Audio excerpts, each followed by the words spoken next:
दोस्तों, मैं अनुज शुक्ला आपका बहुत बहुत स्वागत करता हूं अपराजिता जीएस एकेडमी में।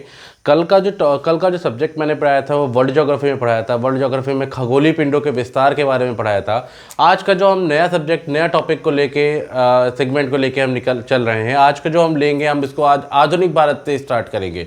यानी जो मॉडर्न हिस्ट्री है हमारी, बहुत ही कोई भी एग्ज़ाम हो सब में जो है मॉडर्न हिस्ट्री क्या होती है, बहुत ही इंपॉर्टेंट होती है, जिसके लिए आज हम लोग मॉडर्न हिस्ट्री को लेके चलेंगे। मॉडर्न हिस्ट्री में सबसे पहले क्या होता है, सबसे पहले यूरोपीय कंपनियों का आगमन भारत में किस प्रकार हुआ, सबसे पहले कौन सी यूरोपीय कंपनी आई, इसके बारे में हम स्टार्ट करेंगे। सबसे पहले जो हमारे भारत में जो यूरोपीय कंपनी का आगमन हुआ, सबसे पहले हमारे भारत में हुआ जो है पुर्तगालियों का आगमन हुआ। पुर्तगाली हमारे भारत देश में कैसे आए, क्यों आए, इनका रीज़न क्या रहा, कैसे क्या हमारे भारत देश में आए, पूरा हम एक आज कॉन्सेप्ट के तरीके से इसको पढ़ेंगे। ठीक है, तो सबसे पहले आप लोग हेडिंग डाल दीजिए, यहाँ पे हेडिंग अपने डाल लीजिए, भारत में यूरोपीय कंपनियों का आगमन। मैं डाल देता हूँ, भारत में यूरोपीय कंपनी का आगमन।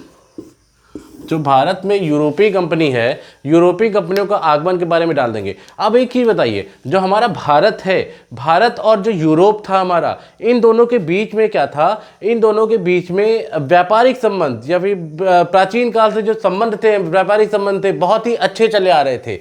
मतलब समझिएगा, जो हमारा भारत है और भारत और यूरोप के बीच में प्राचीन काल से बहुत ही अच्छे संबंध चलते चले आ रहे थे, परंतु ये दोनों एक साथ प्रत्यक्ष रूप से व्यापार नहीं कर रहे थे। मतलब समझिएगा, मतलब मान लीजिए यूरोप है और भारत है, यूरोप और भारत के बीच में जो संबंध है प्राचीन काल से, मतलब बहुत पहले से ही हमारा बहुत अच्छा चला आ रहा है। लेकिन ये लोग क्या है, ये दोनों आपस में एक दूसरे से प्रत्यक्ष रूप से, डायरेक्ट एक दूसरे से क्या करते हैं, ये डायरेक्ट एक दूसरे से व्यापार नहीं करते थे। इन दोनों के व्यापार करने के बीच में एक था अरबवासी थे। अरबवासी क्या करते थे, भारत से सामान ले जाते थे और क्या करते थे, जो है यूरोप में जाके उसको जो है मुनाफा, यूरोप में जाके बेचते थे और उससे क्या करते थे, बहुत ही अच्छा मुनाफा कमाते थे।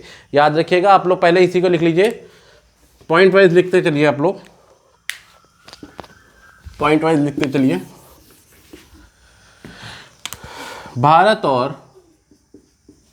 भारत व यूरोप के संबंध प्राचीन काल से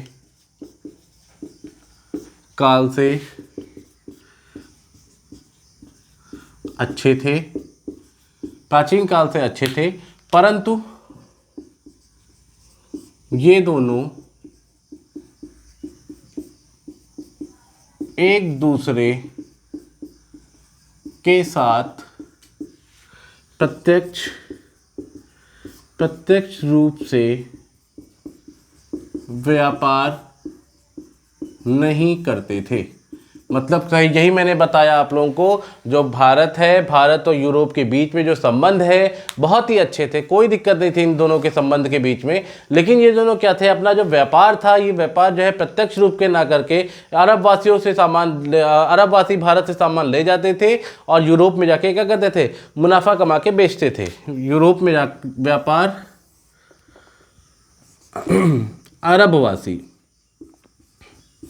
अरबवासी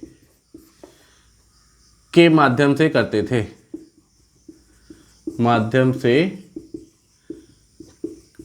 थे, अब ये बताइए, तो भारत में ऐसी क्या चीज़ थी जो यूरोप में जो है बहुत ही ज़्यादा ज़रूरत थी उस चीज़ की। भारत में क्या होता था, भारत में मसाला होता था, जो है सूती वस्त्र होते थे, ठीक है, ये सब बहुत ही अच्छी किस्म के मसाले भारत में पाए जाते थे। लेकिन एक बात याद रखिएगा, भारत से भी अच्छे किस्म के मसाले कहाँ पाए जाते थे, इंडोनेशिया में पाए जाते थे। इंडोनेशिया जो हमारा पड़ोसी देश है, ठीक है, इससे क्या होता है, जो एक पड़ोसी देश कह सकते हैं, थोड़ा सा दूर पे है, जो इससे क्या होता है, हमारे बहुत ही भारत से भी अच्छा किस्म के मसाले पाए जाते थे। लेकिन जो अरबवासी थे ना, वो क्या करते थे, वो भारत से ही मसाला ले जाते थे। तो यूरोप वालों को ये पता था कि हाँ, पूरब में कोई एक देश भारत है जिससे क्या करते थे, जहाँ पे बहुत ही अच्छे किस्म के मसाले उपलब्ध होते थे।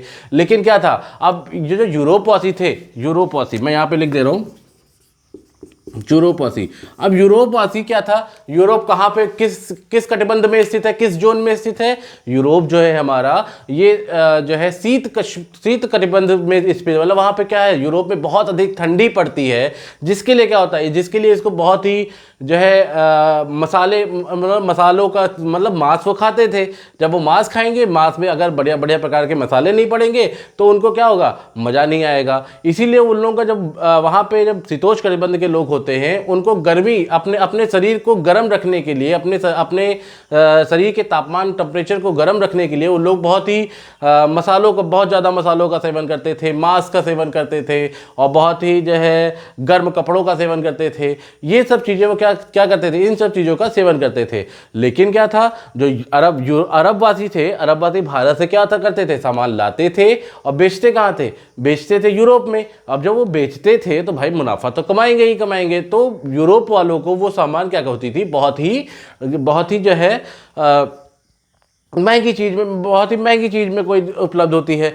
तब यूरोप वासियों को पता चला कि हाँ, भारत, हमारे पूर्व में कोई एक देश है भारत, वहाँ पे बहुत ही अच्छे किस्म के मसाले मिलते हैं, तो हाँ, मसाले क्या होता है, प्राप्त होते हैं।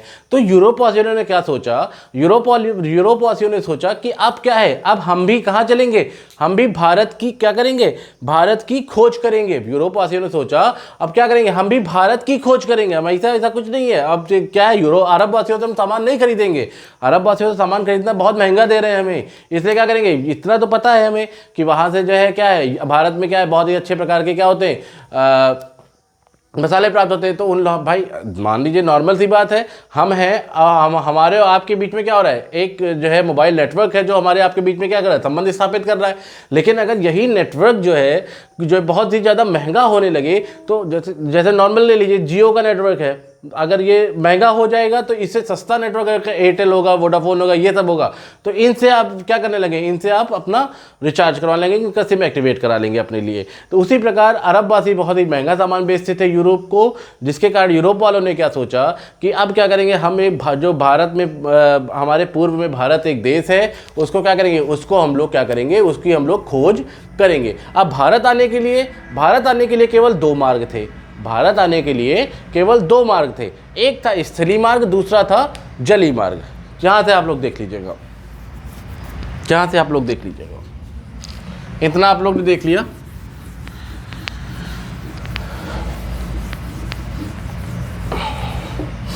जो भारत आने के लिए जो मार्ग था, भारत आने के लिए दो मार्ग थे, भारत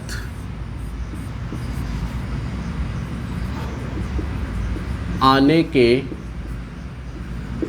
दो मार्ग थे। पहला क्या था, पहला था स्थलीय मार्ग। पहला मार्ग क्या था, पहला मार्ग स्थलीय मार्ग था। ये स्थलीय मार्ग इतना ज़्यादा टफ था, इतना ज़्यादा जो है कठिन मार्ग था कि यहाँ से आना बहुत ही मुश्किल हो जाता था। लेकिन दूसरा मार्ग क्या था, दूसरा मार्ग इन्होंने बताया, दूसरा मार्ग था जलीय मार्ग। जलीय मार्ग, ये दो मार्ग बताए। अब दो मार्ग में क्या था, अब यहाँ से अगर हमको स्थलीय मार्ग से आना है तो स्थलीय मार्ग से आने के लिए हमें क्या करना पड़ेगा, स्थलीय मार्ग ले आने के लिए हमें ईरान, इराक,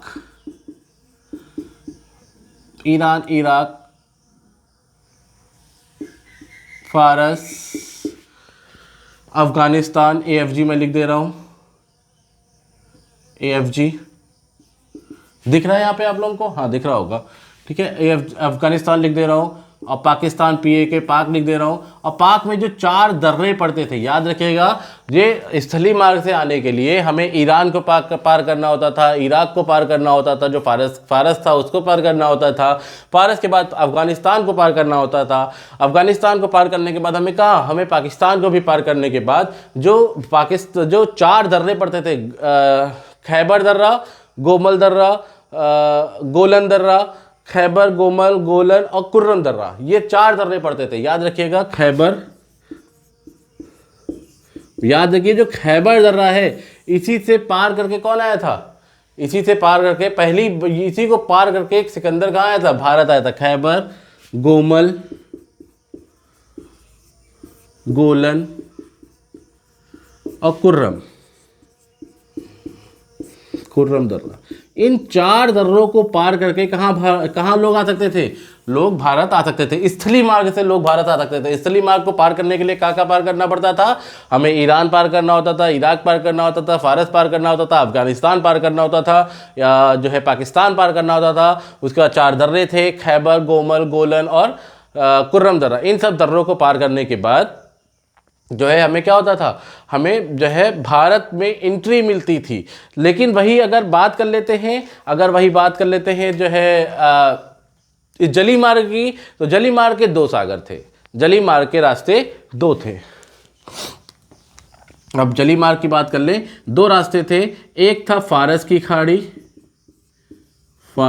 खाड़ी और दूसरा रास्ता था लाल सागर। एक रास्ता था फारस की खाड़ी और दूसरा रास्ता क्या था? दूसरा रास्ता था लाल सागर। मतलब क्या है, अगर हमें जली मार्ग से हमें भारत जाना है तो 2 रास्ते थे हमारे पास। स्थलीय मार्ग से क्या था? स्थलीय मार्ग से हमें इतना लंबा रास्ता तय करना पड़ता है यार, इतना तो चलते ही चलते आदमी की जान निकल जाएगी इतना चलने में। तो इसलिए क्या कहा था कि अब हम लोग, यूरोप वालों ने क्या सोचा? यूरोप वालों ने सोचा देखते हैं जल के मार्ग से कौन सा रास्ता है। तो यूरोप वालों ने क्या किया? यूरोप वालों ने 2 रास्ते देखे। एक था फारस की खाड़ी, दूसरा था लाल सागर। फारस की खाड़ी में क्या था? इस पे मूल रूप से किसका कब्जा था? अरब वासियों का।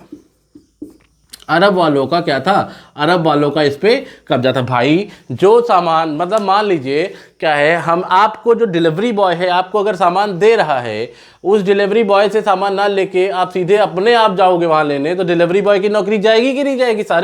अगर सभी लोग ये करने लगे, जो डिलीवरी बॉय होते थे, डिलीवरी बॉय से सामान ना लेकर लोग, जितने भी लोग हैं वो क्या है, अपने आप शॉप पे जाके दुकान सामान लेने लगे, तो डिलीवरी बॉय की नौकरी क्या हो जाएगी? डिलीवरी बॉय की नौकरी चली जाएगी। इसीलिए डिलीवरी बॉय वो काम आप लोगों को करने नहीं देगा। उसी प्रकार अगर ये यूरोप वाले क्या थे, अगर भारत अपने आप चले जाने लगते तो जो मुनाफा ये लोग अरबवासी कमा रहे थे, तो क्या होता है, ये लोग मुनाफा नहीं कमा पाते। तो इसलिए ये जो फारस की खाड़ी है इससे वो लोग तो जाने नहीं देते। तो इसलिए यूरोप वालों ने कहा भाई हम इस रास्ते से तो बिल्कुल नहीं जाएंगे, क्या है कि अरब बात ये है, गिरा के मारेंगे हमें, तो इससे कोई मतलब नहीं है जाने का।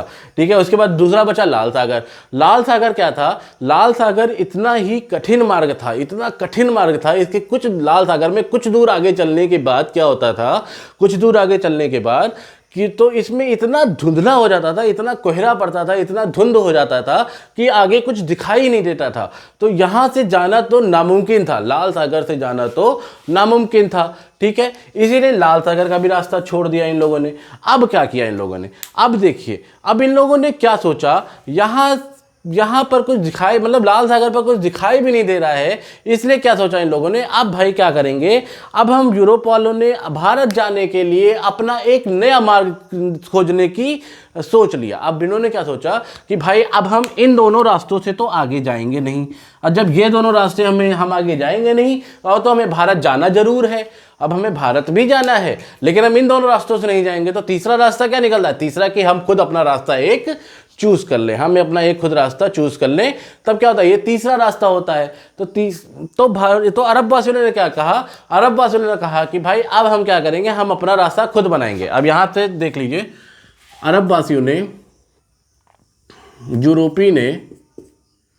यूरोप वालों ने क्या कहा, भारत जाने के लिए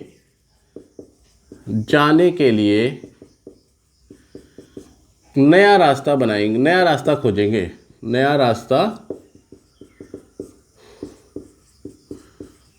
खोजेंगे। मतलब क्या है, यूरोप वालों ने क्या सोचा कि अब हम भारत जाएंगे तो भारत जाने के लिए क्या करेंगे, भारत जाने के लिए एक नया रास्ता खोजेंगे। तो यूरोप वासियों ने क्या सोचा, यूरोप वासियों ने सोच लिया कि अब हम क्या करेंगे, भारत जाने के लिए एक नया मार्ग जो है खुद ही ढूंढेंगे, एक नया मार्ग खुद ढूंढेंगे। तो क्या किया इन लोगों ने, एक निश्चय कर लिया, एक निश्चय कर लिया कि मार्ग हम नया ढूंढेंगे ही ढूंढेंगे, इन दोनों रास्तों से नहीं जाएंगे। तो क्या हुआ, 1453 ईस्वी में, मैं इसको बिगाड़ देता हूँ,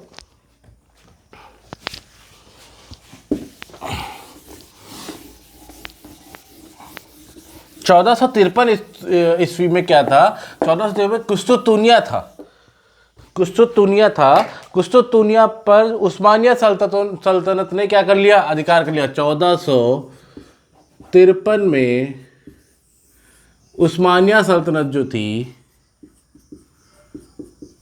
उस्मानिया ने क्या कर लिया, कुस्तुतुनिया पर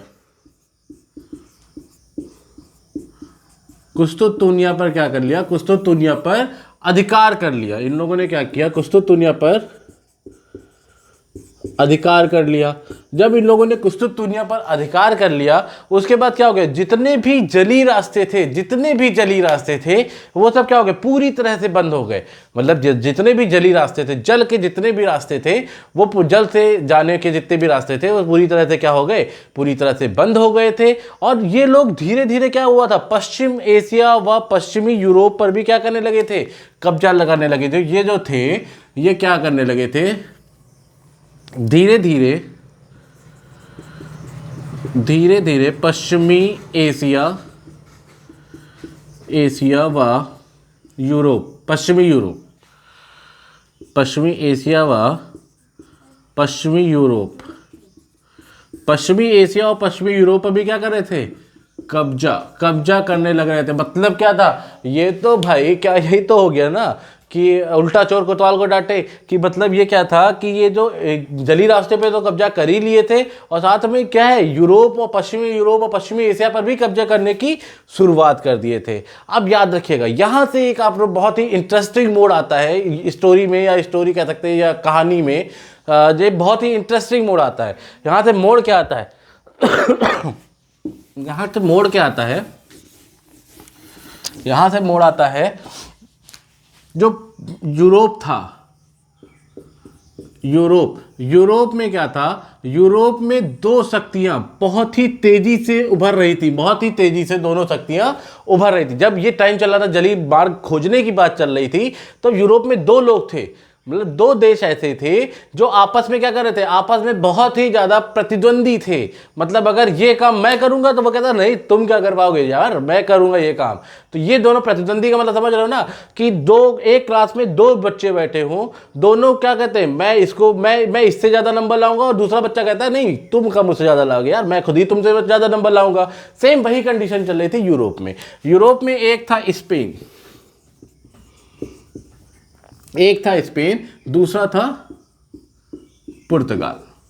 ये दोनों क्या थे, ये दोनों आपस में क्या थे, ये दोनों आपस में प्रतिद्वंदी थे। मतलब स्पेन ने क्या करता था, स्पेन जहां पे पुर्तगाल जाता था, इन दोनों के बीच में एक समझौता हुआ था। समझौते में क्या कहा गया कि स्पेन ने कहा जहां पर पुर्तगाल जाएगा वहां पर मैं बिल्कुल नहीं जाऊंगा, मतलब मैं जा ही नहीं सकता। मतलब इन दोनों ने क्या किया, एक समझौता कर लिया। समझौते मतलब ये दोनों आपस में ही, यूरोपीय देश आपस में ही ना लड़ाई करें, इसलिए इन लोगों ने समझौता कर लिया। समझौते में क्या कहा, स्पेन ने कहा जहां पर भाई, जिस जगह पर क्या है पुर्तगाल जा रहा है उस जगह पर मैं नहीं जाऊंगा। और पुर्तगाल ने क्या कहा, जिस जगह पर तुम जाओगे स्पेन जाएगा, उस जगह पर क्या है, उस जगह पर मैं नहीं जाऊंगा। तो भाई दोनों लोगों के बीच में समझौता हो गया। तो दोनों लोगों ने क्या किया, अपनी अपनी जहाज रानियों, मतलब जहाज रानियों का जो है निर्माण करना शुरू कर दिया। ठीक है, अब दोनों ने क्या किया, इन दोनों ने मिलकर जहाज रानी इन दोनों ने मिलकर जहाज रानी का क्या किया, निर्माण करना शुरू कर दिया। अब बात आती है, इसके बाद बात आती है 1487 की 1487 की। 1487 में क्या था, यूरोप में पुनर्जागरण काल चल रहा था। पुनर्जागरण जो है चल रहा था। पुनर्जागरण का मतलब क्या होता है, लोग जागृत हो गए थे, लोग जो है उद्यमी बनना, उद्योगपति बनना चाहते थे। लोग अपना पैसा किस पे लगाना चाहते थे, भारत की खोज के लिए लोग अपना पैसा लगाना चाहते थे। मतलब समझिएगा, पुनर्जागरण काल का चल रहा था। पुनर्जागरण में क्या था, लोग कहते थे कि आप जाइए वहां पे, मैं पैसा अपना लगाने के लिए तैयार हूं। इसी समय क्या था, वहां जो पुर्तगाल का राजा नहीं कह सकते हैं, पुर्तगाल का जो प्रिंस था, राजकुमार था, उसका क्या नाम था? उसका नाम था हेनरी, उसका नाम था हेनरी, याद रखिएगा। इसी समय क्या था? Prince Henry.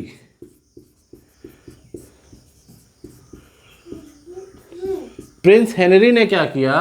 प्रिंस हेनरी ने क्या किया कि प्रिंस हेनरी ने कहा कि जाइए आप यूरोप, पुर्तगाल से कहा, प्रिंस हेनरी ने पुर्तगाल से कहा, पुर्तगाल से कहा, पुर्तगाल से क्या कहा कि आप अपना नाविक तैयार कीजिए, नाविक क्या करिए? तैयार कीजिए, तैयार कीजिए। कहा आप अपना नाविक तैयार कीजिए, जिससे क्या होता है? जिससे जो है आप अपना, कहा आप अपना नाविक तैयार कीजिए जिससे हम भारत की खोज कर सके, भारत की खोज कर सके। तो इसने क्या किया? मैं पैसा मैं लगाऊंगा, सैनिक मैं दूंगा, ठीक है। इसने, प्रिंस हेनरी ने क्या कहा? पैसा मैं लगाऊंगा, सैनिक मैं दूंगा, लेकिन आप क्या करिए? आप जो है नाविक को तैयार करिए। इसने, प्रिंस हेनरी ने कहा कि ठीक है आप स्टार्ट करिए कि आप जानिए कि एक नाविक को तैयार करिए कि अब सारा पैसा मैं लगाऊंगा, मैं सेना मैं दूंगा, आप लोग बस तैयार करिए नाविक को, भारत की हमें खोज करनी, और हमें कुछ नहीं कहा, और हमें कुछ नहीं पता है, बस मुझे भारत की खोज करनी है। तो इसी समय, इसीलिए प्रिंस हेनरी को क्या कहा जाता है? द नेविगेटर कहा जाता है, नेविगेटर। प्रिंस हेनरी को क्या कहा जाता है? द नेविगेटर कहा जाता है, क्योंकि इस समय नेविगेटर की खोज भी हो चुकी थी। नेविगेटर का मतलब क्या होता है? दिशा सूचक यंत्र की भी खोज हो चुकी थी। तो क्या किया पुर्तगाल ने? क्या किया पुर्तगाल ने? अपने नाविक बार्थोलोमो डियाज को तैयार किया। पुर्तगाल ने, फिर से मैं यहां पे मिटा के लिख दे रहा हूं, एक मिनट रुकिएगा।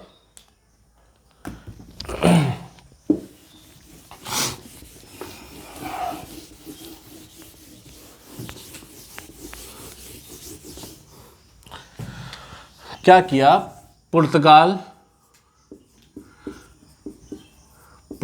ने क्या किया? 1487 में पुर्तगाल ने क्या किया? एक नाविक तैयार किया,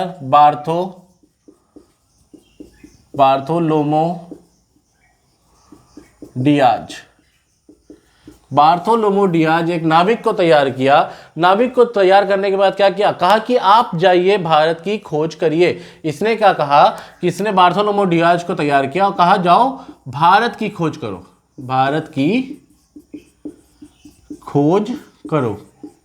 तो भाई ये क्या था? अब भाई इसको तैयार किया गया। सॉरी, इस समय बार्थोलोमो डियाज के समय शायद प्रिंस हेनरी नहीं आया था, सॉरी गलती हो गई वहां पे, बार्थोलोमो डियाज के समय नहीं आया था। जो प्रिंस हेनरी आया था वो आया था वास्को द गामा के समय आया था। इस समय पुनर्जागरण नहीं चल रहा था, सॉरी गलती हो गई।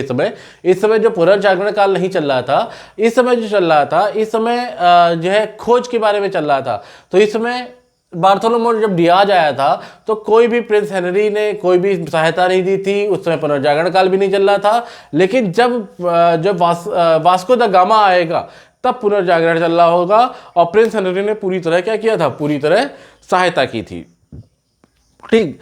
जो बार्थोलोमो डियाज था, इसने भारत की खोज के लिए निकला था जरूर, बहुत ही उत्साह के साथ क्या किया कि मैं भारत की खोज करूंगा, मैं भारत की खोज करूंगा। इसके उत्साह से क्या हो गया? उत्साह से ये जो है भारत की खोज करने के लिए निकला। लेकिन ये क्या हुआ? जैसे ये होता है ऐसे करके, ये हमारा यूरोप है, यहां पे मान लीजिए पुर्तगाल, ये यूरोप, पुर्तगाल, ये हो गया स्पेन, और ये हो गया हमारा अफ्रीका महाद्वीप का है यहां तक, ठीक। तो ये पुर्तगाल जो है, बार्थोलोमो डियाज जो था, देखिए बार्थोलोमो डियाज पुर्तगाल से निकला और तट के सहारे कहां पहुंच गया? ये दक्षिण अफ्रीका के इस स्थान तक पहुंच गया, दक्षिण अफ्रीका के इस स्थान तक पहुंच गया। इस स्थान को बोलते हैं अंतरमासा अंतरीप बोलते हैं। इस स्थान को हम लोग बोलते हैं अंतरमासा अंतरीप,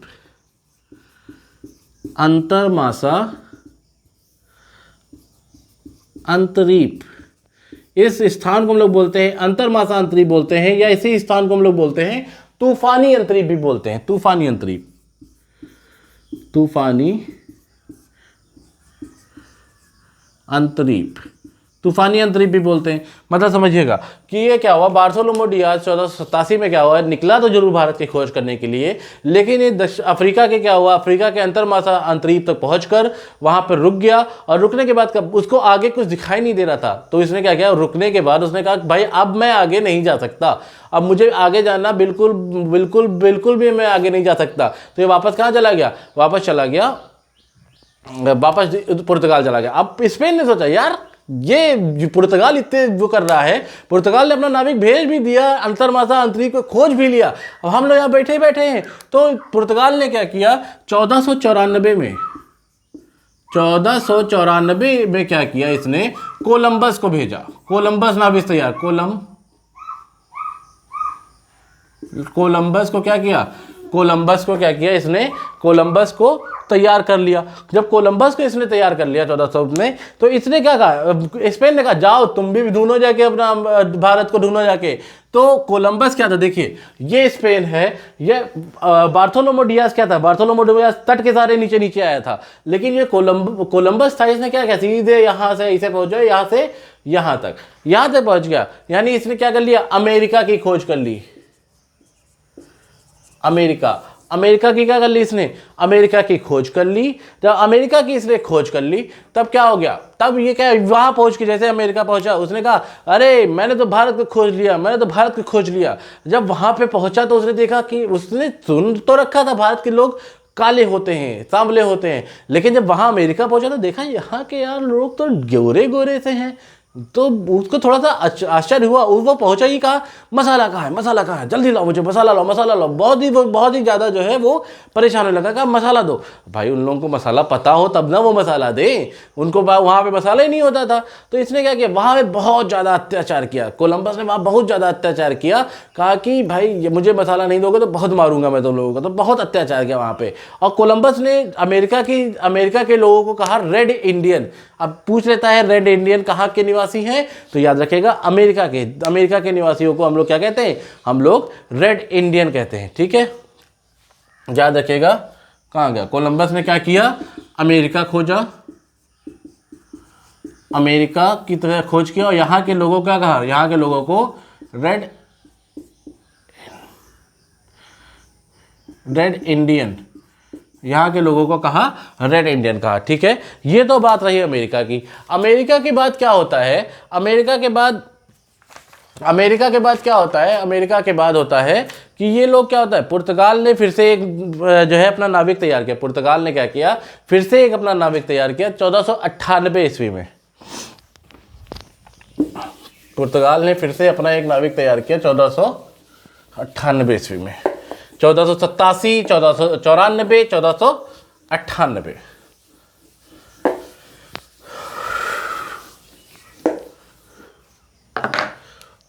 चौदह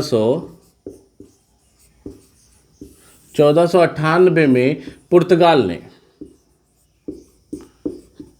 ने अपना एक नाविक तैयार किया जिसका क्या नाम था, जिसका नाम था Vasco the gamma. Vasco the gamma को क्या किया, वास्को द गामा को तैयार कर लिया। इस समय प्रिंस हेनरी इसका साथ दे रहा था। यूरोप में क्या था, यूरोप में पुनर्जागरण का समय चल रहा था। तो प्रिंस हेनरी ने कहा जाओ तुम यार, पैसा मेरा, सैनिक मेरे, तुम बस जाओ भारत की खोज करके आओ। वास्को द गामा से कहा पैसा मेरा, सैनिक मेरे, जहाज मेरा, सब कुछ मेरा, बस आप जाइए, क्या करिए, केवल भारत की खोज करके आइए। तो इसने क्या किया, और उस समय जो है यूरोप की जनता भी क्या थी, यूरोप की जनता भी जो है पुनर्जागरण चल रहा था, वो उद्योगपति बनना चाहती थी। उन लोगों ने भी क्या किया, सारा पैसा इन लोगों के लिए, भारत की खोज के लिए लगाने लगे। तो इसने क्या किया, ये जैसे जैसे देखिए, जैसे ये आया था, जैसे ऐसे करके हम लोग पहुंचे थे, ऐसे करके ये दक्षिण अफ्रीका मान लीजिए, यहाँ पे पुर्तगाल है, पुर्तगाल से ये अंतरमासा द्वीप तक जैसे ही पहुंचा, समझिएगा, पुर्तगाल से ये क्या नाम, वास्को द गामा जैसे ही अंतरमासा द्वीप तक पहुंचा, अंतरमासा द्वीप पे उसको कुछ दिखाई नहीं दिया। अंतरमासा द्वीप पे वास्को द गामा को कुछ दिखाई नहीं दिया, लेकिन तब भी इसने क्या किया, ये धीरे धीरे आगे बढ़ने लगा। धीरे धीरे अंधकार में ही क्या करने लगा, ये अंधकार में ही आगे बढ़ने लगा। तब तक इसको क्या हुआ, तब तक इसको एक पथ प्रदर्शक मिल गया, एक जो है मछुआरा मिल गया इसको, कोलंबस वास्को द गामा को तब तक एक मछुआरा मिल गया जिसका नाम क्या था, अब्दुल मनीद। अब्दुल मनीद, मनीद नाम था, मनीद, अब्दुल मनीद नाम का एक मछुआरा मिल गया, जिससे इसने पूछा भाई अगर तुम भारत जाने का रास्ता पता हो तुम्हें तो आप हमें बता दो कि मैं भारत जाना चाहता हूं, मुझे भारत का रास्ता बता दो, किससे कैसे जाऊंगा भारत। तो अब्दुल मनीद ने क्या किया, अब्दुल मनीद ने कहा कि ठीक है आप ऐसे ऐसे जाओ, इधर से आप ये रास्ता अपना लो तो आप कहां पहुंच जाओगे, तो भारत पहुंच जाओगे। तो ये रास्ता सीधे आके इससे क्या हो गया, सीधे आके ये भारत में क्या हो गया, भारत में पहुंच गया। तो वास्को द गामा, भारत की खोज किसने की, तो याद रखिएगा वास्को द गामा है। वास्को द गामा ने 1498 ईस्वी में क्या किया था, 98 लिखा ना, हाँ 1498 ईस्वी में क्या किया था, भारत की खोज की थी। अब ये पहुंचा कहाँ था, अब बात कर लेते हैं कि ये कहाँ पहुंचा था, तो कालीकट पे पहुंचा था। भारत के क्या हुआ था, वास्को द गामा हाँ मैं यहां पे लिख देता हूं, वास्को द गामा भारत के कहां पहुंचा, भारत के कालीकट पर पहुंचा। और कालीकट को इसमें वर्तमान नाम क्या है, कालीकट का नाम क्या है, कोझिकोड। कोझिकोड पर क्या हो गया, पहुंच गया। अब कभी कभी बहुत ज्यादा पीसीएस से आईएएस में क्या करता है, क्वेश्चन घुमा देता है, तो पूछता है कि जो है कोझिकोड के किस द्वीप पर पहुंचा था, तो कप्पक डाबू द्वीप था। याद रखिएगा कप्पक डाबू बंदरगाह था या द्वीप था, वहां पे क्या पहुंचा गया था, वहां पे पहुंचा था। याद रखिएगा कालीकट के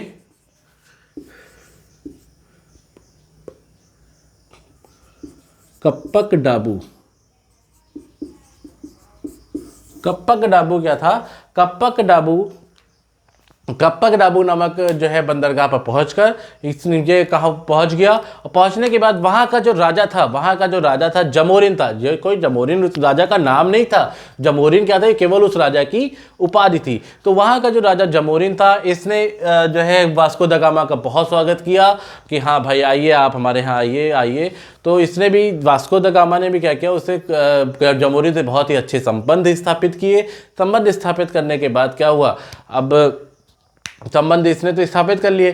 संबंध स्थापित करने के बाद ये वहाँ से मसाला, चाय, जो भी उसका सामान था, मसाला जो है, काली मिर्च मसाला, ये सब लेके जब ये वापस जा रहा था तो क्या हुआ, अरब वासियों ने इसको बहुत परेशान किया था। अरब वासियों ने रास्ते में इसको बहुत परेशान किया था, लेकिन ये परेशान हुआ नहीं, ये सीधे सीधे कहाँ पहुँच गया, दोबारा ये वापस यूरोप पहुँच गया मसाला वसाला लेके। जब ये मसाला वसाला लेके पहुँच गया तो इसने क्या किया, इसने अपना यात्रा कर निकाल कर इसने क्या किया, 60 गुना मुनाफा कमाया। 60 गुना मुनाफा कमाया। तो ये जब पहुंचा वहां पे यूरोप, तो इसको बताया कि भाई मैंने अपना यात्रा कर निकाल लिया है,